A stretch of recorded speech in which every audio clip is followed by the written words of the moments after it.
மீண்டும் கொரோனாவா? இந்த 10 நாளாவே நம்ம மாத்தி மாத்தி எல்லா நியூஸ் சேனல்லையும் கொரோனா நிறைய பேருக்கு பாதிப்பு வந்திருக்கு, லேட்டஸ்ட் அப்டேட் கொரோனா இத்தனை பேருக்கு இருக்கு, இந்த ஊர்ல இருக்கு, கொரோனா பிரேக்கிங் நியூஸ், இந்த மாதிரி நம்ம தொடர்ச்சியா பார்த்துட்டே வர்றோம். சோ அப்ப இந்த கொரோனாக்கு ஒரு முடிவே இல்லையா அப்படின்னு கேட்டா, என்ன முடிவுன்றத பத்தி ஒரு சில விஷயங்கள் நம்ம இந்த பதிவுல தெளிவா நம்ம பார்க்க போறோம். முதல்ல ஒரு விஷயத்தை பார்த்து நம்ம பயப்பட அதை பத்தி யோசிக்க அது பூதாகரம் ஆகிறது அப்படின்றதுதான் இருக்கக்கூடிய உண்மை. இந்த காலத்துல இல்ல, அந்த காலத்திலயும் அப்பப்ப பேண்டமிக் டிசீசஸ் மக்களை தாக்கும். அப்ப என்ன பண்ணாங்க? அத நம்ம பண்ணாலே இந்த பிரச்சனைக்கு ஒரு முடிவு வந்துடும். சிம்பிளா புரியுற மாதிரி சொல்லணும்னா, ஒவ்வொரு ஆடி மாசமும் திருவிழா எடுத்து வேப்பலை கட்டி மஞ்சள் தண்ணி தெளிச்சு இறை வழிபாட்டில் எதற்காக ஈடுபடுறாங்க? பாசிட்டிவ் எனர்ஜியை பெற்றுக்கொள்வதற்காக. அப்ப இறைவனுக்கு நாம அவருடைய நினைவில் அவருக்கு நன்றி செலுத்தி அவரை நினைத்து அவரிடத்தில் ஒரு பிரச்சனையை ஒப்படைக்கும் போது ஒரு பிரச்சனை முடிவுக்கு வருது. இவ்வளவுதான் விஷயம். சோ அப்ப கொரோனா நினைச்சு நம்ம பயப்பட அதை பத்தி பேச அதை பத்தி நம்ம சிந்திக்க அது அதிகமாகுது. இன்னொரு எக்ஸாம்பிள் சொல்லணும்னா, சிங்கப்பூர், சைனால நம்ம கொரோனா வரும்போது என்ன பண்ணாங்கன்னு கேள்விப்பட்டிருப்போம். கொரோனா அப்படின்னு ஒரு பேப்பர்ல எழுதி கீழே கால்ல நடக்கிற இடத்துல வச்சிருவாங்க. அது மேல மக்கள் தைரியமா மிதிப்பாங்க, கால் வச்சு. அப்படி தைரியமா எதிர்த்து நம்ம சிந்திக்கும் போது நம்ம அதற்கு ஒரு எதிர்மறையான ஆற்றலை உண்டு பண்றோம்.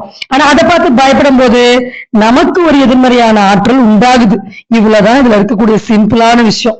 அதனால நம்ம பாட்டுக்கு நம்ம வேலையை செஞ்சுக்கிட்டு, நம்ம பாட்டுக்கு ஒரு நல்ல காரியங்கள் தான தர்மங்கள் செஞ்சுக்கிட்டு, நம்ம மனதை தூய்மையா வச்சுக்கிட்டு இறை வழிபாடு, நான் ஒரு கர்த்தரா இருந்தாலும் முருகரா இருந்தாலும் அல்லாவா இருந்தாலும் இறைவான்னு கூப்பிட்டு நம்பி அவரு பார்த்துப்பாரு அப்படின்னு விட்டுட்டு நம்ம வேலைய பார்த்தாலே கொரோனா திரும்ப இந்த கொரோனாவுடைய ஒரு விளையாட்டு நம்ம கிட்ட நடந்துட்டே இருக்காது.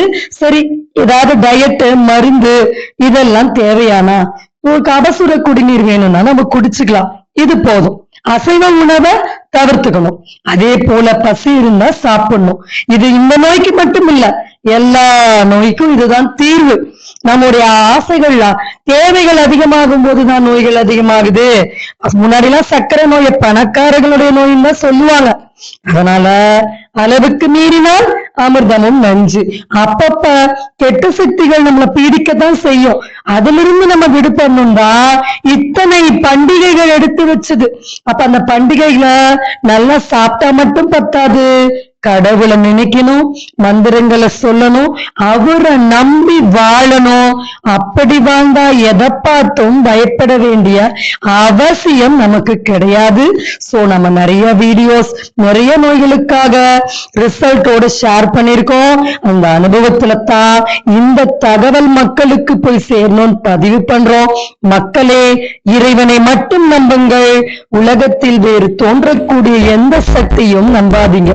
இததான் திருக்குறான்ல இறைவன் ஒருவனே அப்படின்னு, இறைவன் ஒருவனை தவிர வணக்கத்துக்குரியவர்கள் எவரும் இல்லை அப்படின்னு சொல்றாங்க. அதனால நம்பிக்கையோடு இருப்போம், எல்லாவித நோய்களையும் எதிர்த்து வெல்வோம், போராடுவோம், நன்மைகள் செய்வோம். இந்த வாய்ப்பை கொடுத்த வாழ்வை கொடுத்த இறைவனுக்கு நன்றி தெரிவித்துக் கொண்டு விடைபெறுகிறேன். நன்றி, வணக்கம்.